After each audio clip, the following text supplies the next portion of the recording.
digital game. Lost my wallet and forgot my name. Up and down like a kangaroo. Who knew my money could just vanish too? Mining dreams with a pickaxe app. Electric bill gave my wallet a slap.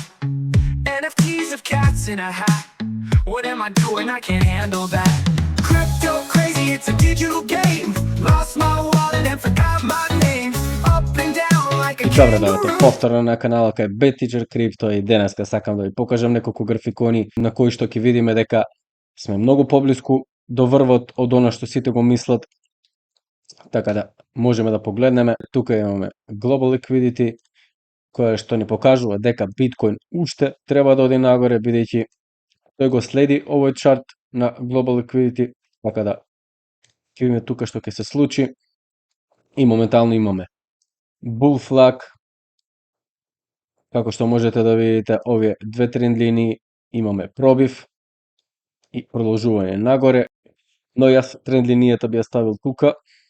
Како што можеме да видиме, ова е многу повалидно а ова не би го зимал бидејќи имаме голема манипулација тука, како што можете да видите, огромен раст, огромен пад и цената завршува тука некаде од прилика. И како што можеме да забележиме, уште не сме пробиле и уште немаме завршување на цената и ова уште не е валидно, но останува да видиме што ќе се случи во следниот период. И сега алткоините, како што можеме да видиме, на алткоин сезоната не доаѓа, туку се случува. Каде што биткоин се консолидира, етериум забрзува, а голем дел од, односно 60% од алткоините имаат импулсно движење и овој сетап се појавил само неколку пати и тука можеме да го видиме тој чарт. И како што можеме да видиме, кога биткоин се консолидира, имаме прво пробивање, односно опоравување на алткоините, потоа повторно странично движење тука и продолжување нагоре, кое што повторно завршува во консолидација тука, а ние имаме алткоин сезона и тука да забележиме веќе ја поминавме оваа фаза, имавме опоравување на алткоините и кога биткоин тука проби, веќе почнуваме со нивното движење нагоре. Така да се надам го купивте својот омилен алткоин и дека ќе направи огромен профит.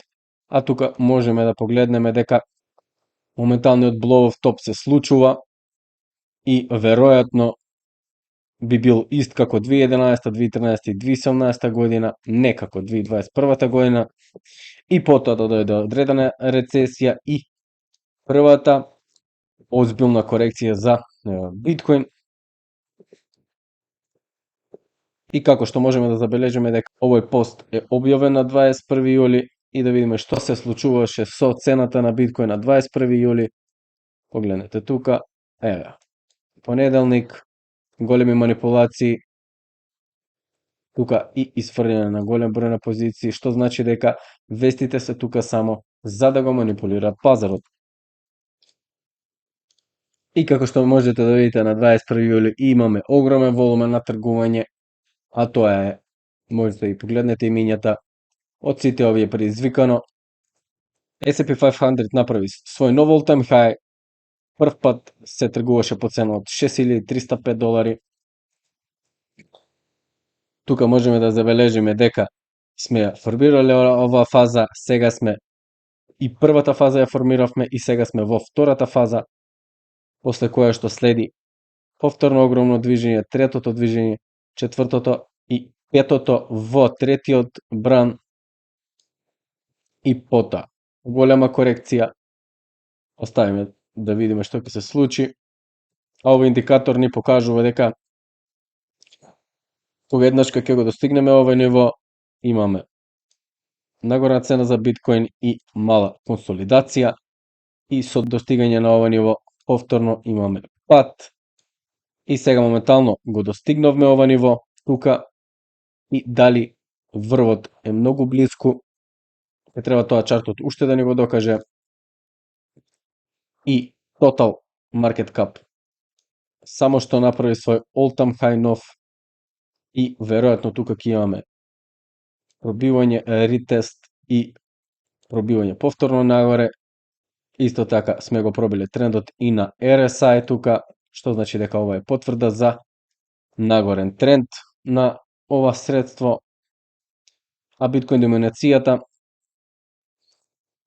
втор пат завршува тука со пробивање, дали ќе продолжи надоле не можеме да знаеме, но конечно излезе по втор пат од овој канал, а сега можеме да ја погледнеме и неа тука, уште малку, не сме стигнале до ова ниво кое што беше предвидено. Може би тука ќе имаме некоја мала консолидација тука и повторно пробиеме. Ќе оставиме на времето да ни покаже што понатаму.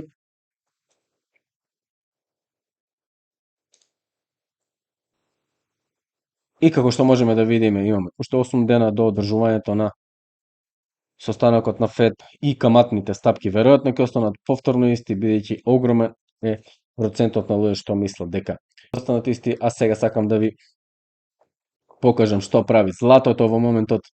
Во моментов злато само што не пробил свој нов all-time high и дали ова ќе биде како што претходно покажуваме дека првично оди златото со своето движење. Како што можете да видите тука, кога се консолидираше златото, биткоин одеше нагоре, а сега кога златото пробива, сигурно знае нешто и веројатно нешто се случува и може тука да има ретест и повторно продолжување нагоре. А биткоин можеме да имаме уште мала консолидација тука, уште некое време и доколку погледнеме на мал таймфрейм, можеме да забележиме дека таа зона уште не ја достигнаме од Фибоначи и веројатно ќе треба да ја достигнеме. Тоа е таа зона на мал таймфрейм, како што можеме да забележиме. Тука можеме да го тука треба да го формираме дневниот циклус. Погледнете тука. 4 август би требало да го формираме дневниот циклус и повторно да се придвижиме нагоре, бидејќи и овој циклус е right translated циклус. И на крајот, бидете паметни и не дозволувајте да бидете исфрлени од пазарот толку лесно. А од мене толку за денеска, се гледаме во следното видео. Поздрави, чао, чао. Crypto crazy, it's a digital game. Lost my wallet and forgot my name. Up and down like a kangaroo. Who knew my money could just vanish too? Mining dreams with a pickaxe app. Electric bill gave my